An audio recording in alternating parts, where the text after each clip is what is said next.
Ayo guys, sekarang jangan lupa klik subscribe dan aktifkan loncengnya. Jangan lupa di-share ya.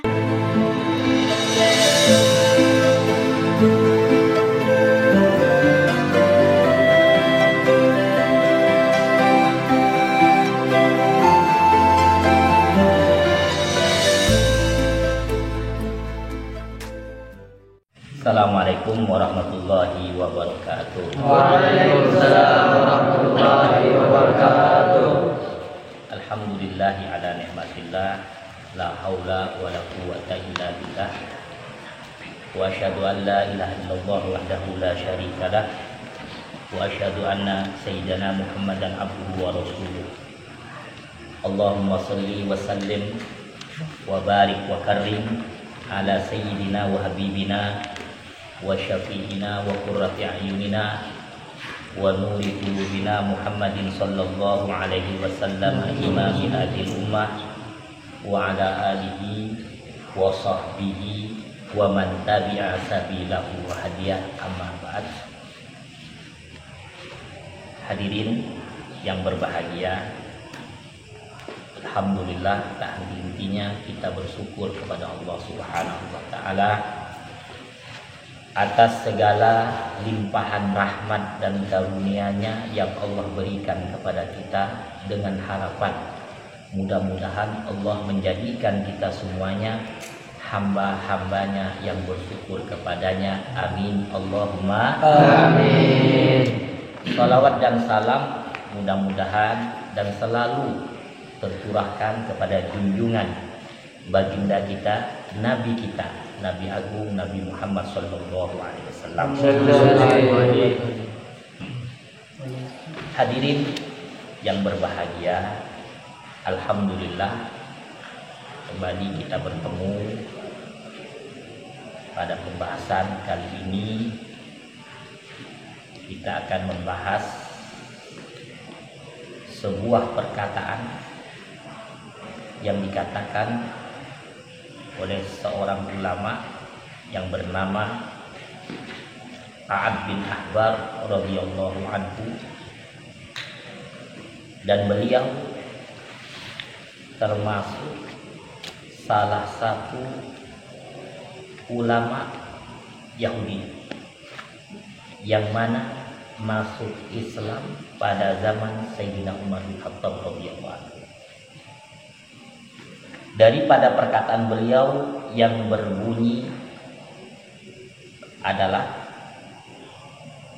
al-husunu lil mu'minina minasyaitoni salasun. Benteng-benteng orang mukmin dari godaan setan itu ada 3. Kalau minggu yang lalu kita berbicara tentang musuh-musuh manusia, di antaranya adalah setan. Dan sekarang pembahasannya adalah tentang benteng-benteng untuk membentengi orang mukmin dari godaan setan itu ada 3. Dan 3 ini insya Allah ke depan akan menjadi amalan kita semua. Dan harapan kita mudah-mudahan kita semuanya termasuk orang-orang yang mengamalkannya. Amin. Allahumma amin. Yang pertama daripada perkataan Sa'ad bin Ahbar radhiyallahu anhu, al-masjidu hisnun. Masjid adalah benteng. Kita tahu bahwasanya setan ini makhluk Allah, tetapi yang terlaknat. Begitu pula setan ini musuhnya kita, anak Adam. Dan setan berlenggang dan merajalela menguasai kita. Karena kenapa? Karena keinginannya atau hawa nafsunya, sehingga kadang-kadang kita terpesona mengikuti ajakannya sehingga kita lupa dengan Allah Subhanahu wa taala. Maka dari itu kita harus berhati-hati yang namanya dari hawa nafsu atau keinginan yang tidak kita kehendaki. Sudah kita katakan bahwasanya musuh kita selain setan yang paling dahsyat adalah nafsu yang ada pada diri kita semuanya. Maka dari itu, bagaimana caranya kita membentengi? Yaitu yang pertama adalah melalui rumah Allah. Masjid itu tempat bersujud, menghambakan diri kepada Allah Subhanahu wa taala. Dan kita masuk dalam masjid pun ada aturannya. Masuk dengan kaki kanan, keluar dengan kaki kiri. Ketika kita masuk memberikan penghormatan, yaitu sholat sunnah tahiyatul masjid. Jadi itu amalan. Dan siapa lagi yang akan memakmurkan rumah Allah kalau bukan kita? Maka dari itu Allah Subhanahu wa taala mengatakan di dalam firman-Nya, innama, hanyalah, ya'muru, memakmurkan masajidallah, rumah-rumah Allah Subhanahu wa taala, man aman, siapa yang beriman, billahi, dengan Allah, wal yaumil akhir, yaitu beriman dengan hari akhir, wa aqamas shalah, dan mendirikan salat, wa ataz zakat, dan mengeluarkan zakat, walam yakhsha illallah, dan tidak takut kecuali kepada Allah Subhanahu wa taala.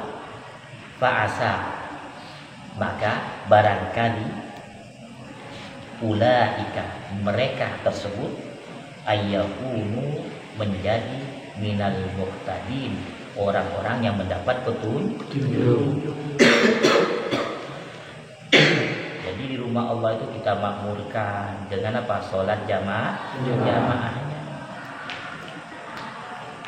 Karena kalau kita lihat bagaimana fadilah sholat jamaah, sebagaimana kata Rasulullah, sholatul jamaati, sholat jamaah itu afdalu, lebih utama, min sholatil fardhi, daripada sholat sendirian, bisa wa isrina darajatan, yaitu bandingannya 27 derajat. Kalau kita hidup di suatu tempat, di suatu pondok, kalau kita tidak berjamaah, udah kayak apa seperti itu? Makanya setan semakin merajalela. Jangan sampai kita orang yang anti masjid. Harus kita menjadi orang yang cinta masjid, rumah Allah. Kalau tidak kita yang memakmurkan, dan siapa lagi yang akan memakmurkan? Allah sudah mengatakan, ya kan? Allah sudah mengatakan di dalam firman-Nya, yang akan memakmurkan adalah orang-orang yang beriman dengan Allah dan hari akhir, dan mendirikan sholat, mengeluarkan zakat. Mudah-mudahan mereka itu termasuk orang-orang yang mendapatkan hidayah. Jadi kita niatkan ketika kita diangkat oleh pengurus suatu saat, ketika kita ada di kampung, dia setempat, niatkan semata karena Allah.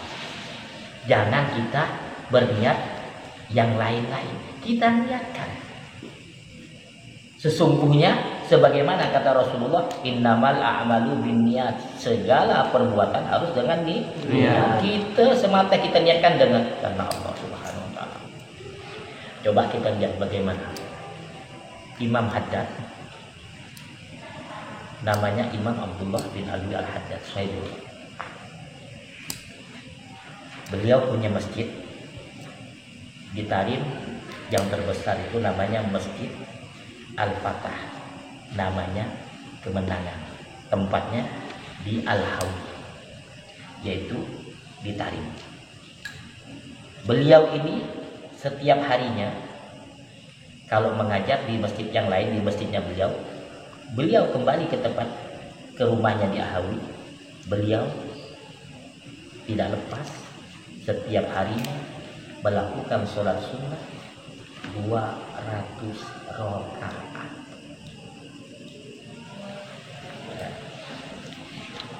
Tempatnya yaitu di Masjid Al-Fatah tersebut. Dan sekarang tempatnya itu diabadikan. Setiap orang yang datang mengambil berkah, sebagaimana yang dilakukan oleh Imam Abdullah bin Alwi al-Halabi. Yang namanya orang beribadah, menyembahkan diri kepada Allah, jadi mentaatkan diri kepada Allah, tidak mudah.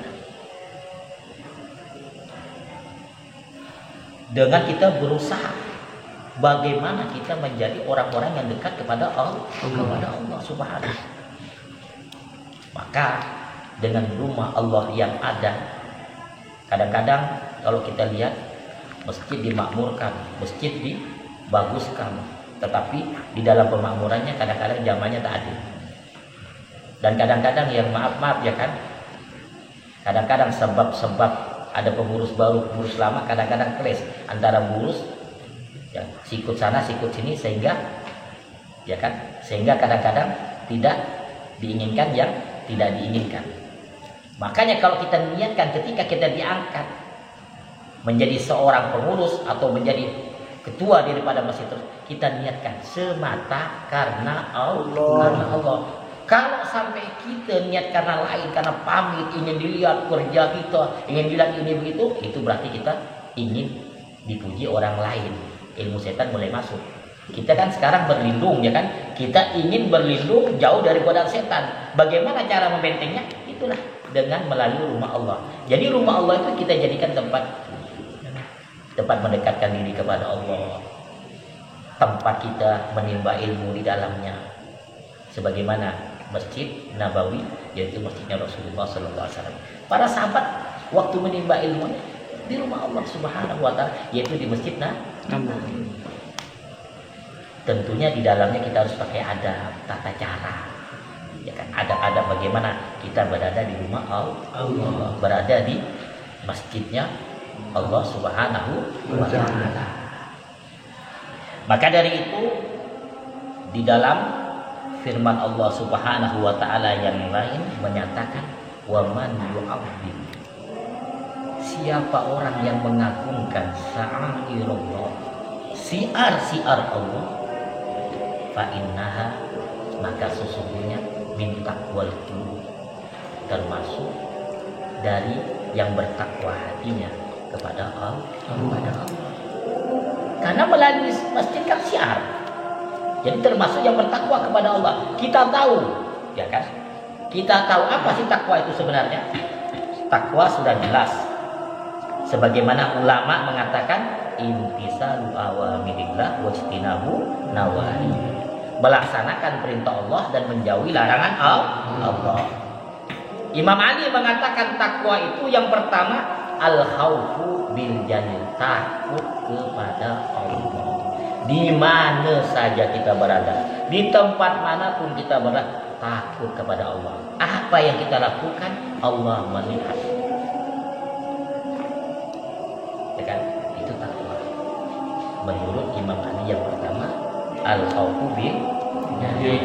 Kemudian wal amalu bima apa? Wal amalu,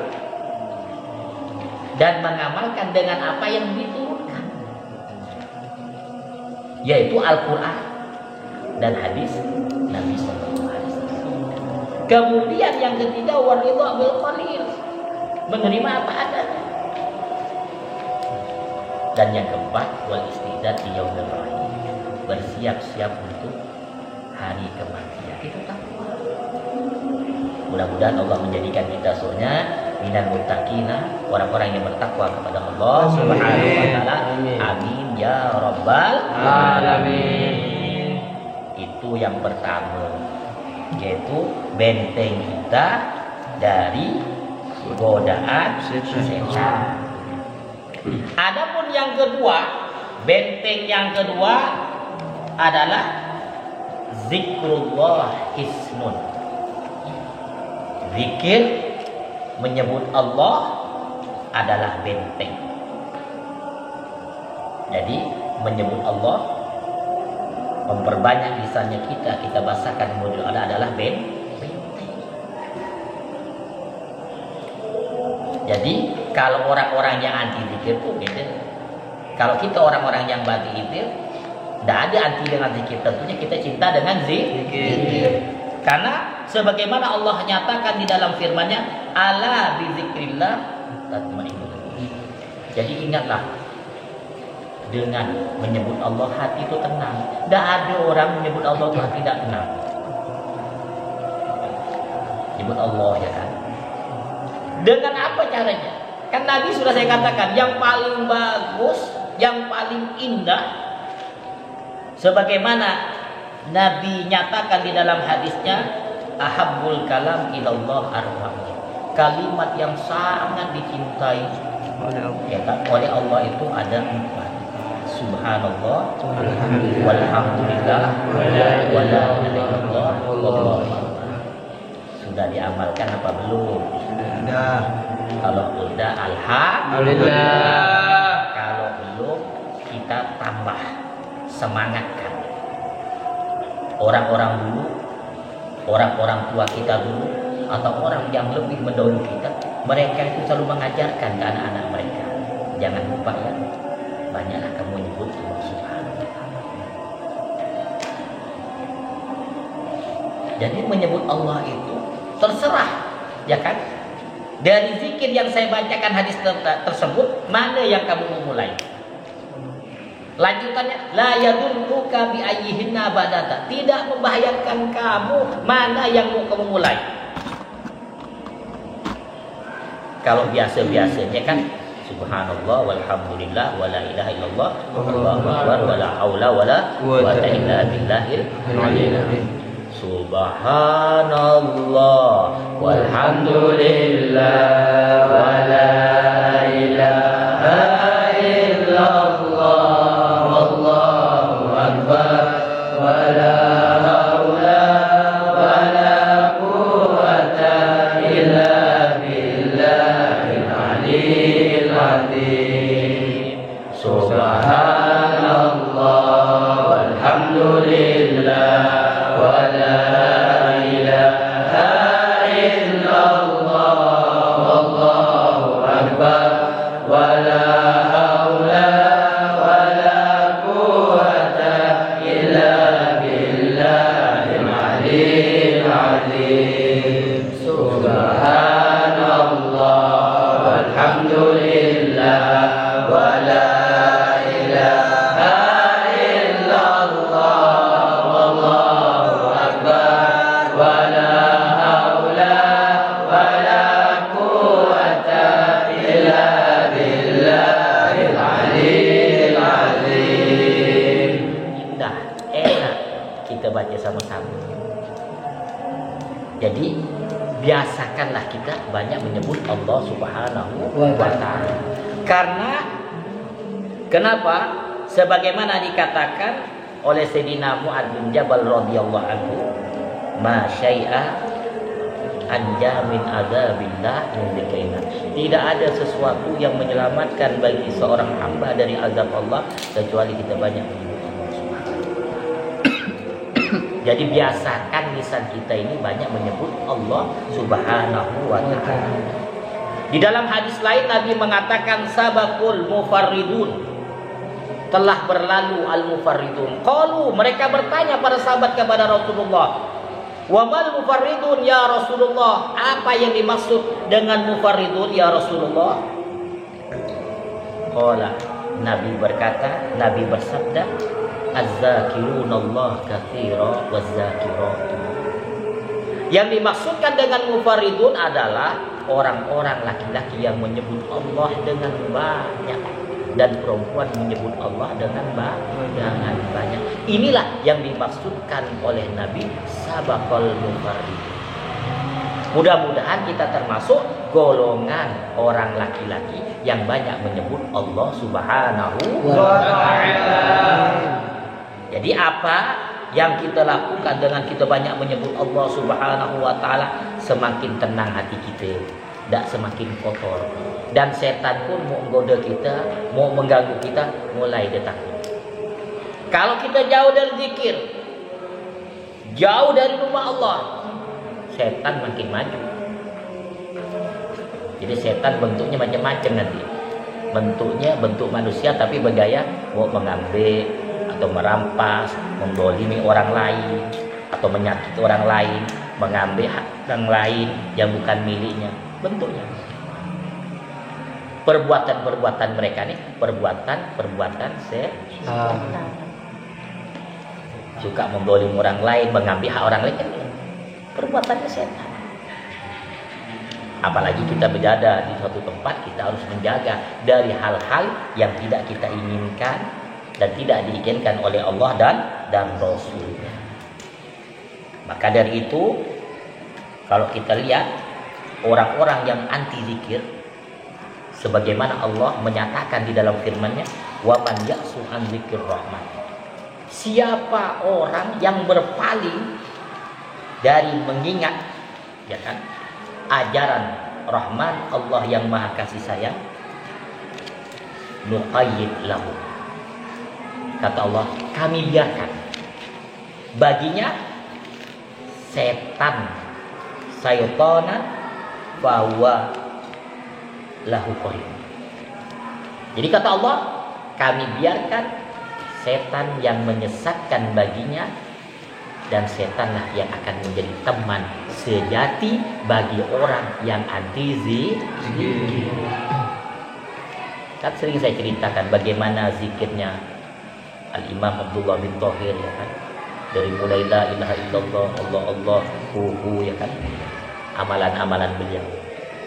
Kalau kita ingin mengikuti sebanyak yang beliau, mungkin belum mampu, tetapi paling tidak sedikit demi sedikit, walaupun zikir kita tidak banyak sebagaimana yang beliau lakukan, tetapi istiqomah, mulazamah, tekun, insya Allah, ya kan, dengan ketekunan kita, insya Allah, ya kan, kita akan menjadi orang-orang yang selalu tekun berzikir, yang selalu banyak menyebut Allah Subhanahu wa taala. Adapun yang ketiga daripada perkataan Ka'ab bin Ahbar radhiyallahu anhu, benteng kita nih dari godaan setan, qiraatul Quran, membaca Al-Quran. Hisnun, benteng. Karena siapa lagi yang akan memakmurkan Quran? Siapa lagi yang akan meramaikan Al-Quran dengan bacaan-bacaan di rumah, di masjid, di kampung-kampung, kalau bukan kita? Yaitu kita, umatnya Rasulullah, hambanya Allah Subhanahu wa ta'ala. Kalau kita ingin selamat, ya kan, dunia akhirat,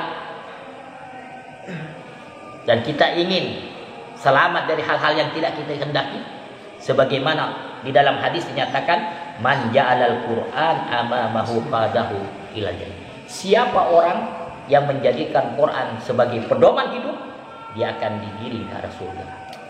Wa man ja'alahu wara'a dhahri, siapa yang menjadikan di belakangnya Al-Quran, jauh dari Al-Quran, saqahu ila nar, ini orang akan digiring ke arah neraka.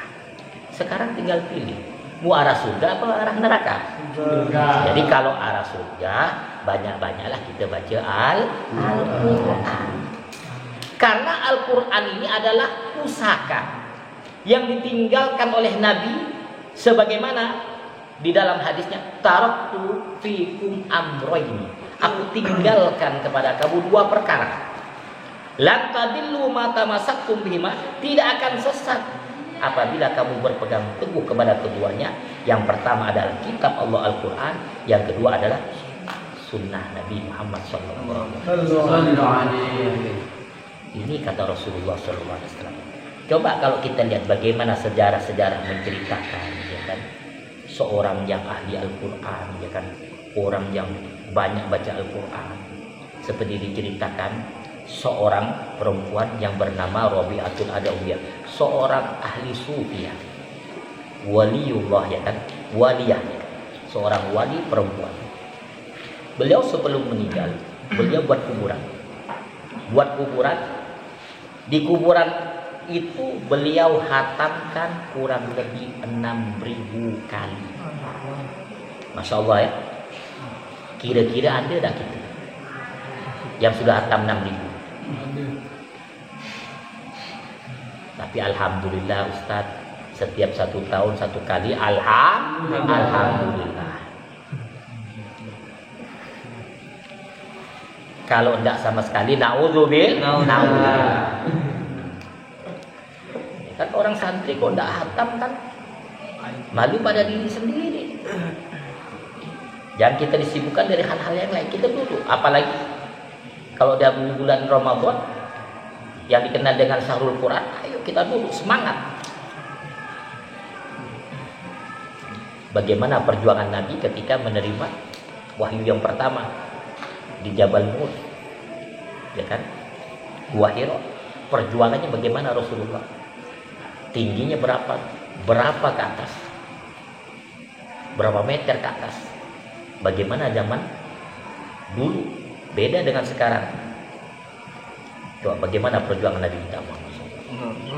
Kalau bukan kita yang akan meramaikan dengan bacaan Quran di rumah-rumah. Jangan sampai kita disibukkan dengan HP, disibukkan dengan hal-hal yang jadikan dengan elektronik kita ini, jadikan yang bermanfaat dan berguna bagi kita. Jangan jadikan musibah, bencana bagi kita. Kalau sudah sampai dengan elektronik kita lupa dengan Allah, setan sudah masuk ke diri kita. Kalau dia sampai melupakan Allah, meninggalkan kewajiban, udah setannya semakin dahsyat. Padahal kita mau berlindung dari godaan-godaan setan melalui dengan bacaan Al-Quran. Sedangkan datang sesudah itu, lama demi lama datang seorang ulama yang bernama Al-Habib Ahmad Al-Mughdor, ayah daripada Habib Muhammad Al-Mughdor Ampel. Beliau katakan, kalau Rabi'atul Adawiyah bisa 6.000, kita malu, kita laki-laki kalah sama perempuan. Akhirnya beliau buat kuburan juga dan dihantamkan 7.000 hataman di dalam kuburannya oleh Habib Ahmad Al-Mughdor Guwaireh. Ya, beliau di daerah Guwaireh. Bayangkan berapa? 7.000. Jadi banding 1.000 dengan Rabi'atul adalah Masya Allah. Sebagaimana kata Nabi, ya kan? Di dalam sebuah hadis qudsi dikatakan, man saghalahu zikri, siapa orang yang disibukkan berzikir, menyebut aku, wa tilawata kitabi, dan membaca kitabku, an mas'alati, tidak sempat meminta kepadaku, apa itu, aku akan memberinya, kata Allah dalam hadis qutsinya, abdullah, paling utama, ma'utiya, apa yang diberikan, as-sa'ilin, orang-orang yang meminta. Bayangkan, kita tidak sempat berdoa karena sibukan kita berzikir, disibukkan kita membaca Al-Quran. Allah akan memberikan kita, yakni sebagaimana paling utamanya yang diberikan kepada orang-orang yang meminta. Mudah-mudahan kita termasuk dengan cintanya dengan Al-Quran, dengan cintanya kita berzikir, dengan cintanya kita ke rumah Allah. Allah jadikan kita semuanya orang-orang yang beruntung dunia akhirat. Dan mudah-mudahan kita dijauhkan dari hal-hal yang tidak diinginkan oleh Allah dan Rasulnya. Dan mudah-mudahan kita termasuk orang yang menang di dalam memusuhi musuh-musuh Allah, yaitu setan dan antek-anteknya. Dan mudah-mudahan kita dijauhkan dari hal-hal yang tidak diinginkan oleh Allah dan Rasulnya. Amin, Allahumma amin.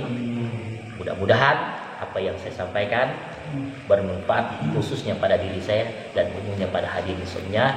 Mudah-mudahan pertemuan demi pertemuan akan meningkatkan kita ketakwaan kepada Allah Subhanahu wa taala. Amin ya rabbal alamin. Assalamualaikum warahmatullahi wabarakatuh. Waalaikumsalam warahmatullahi wabarakatuh.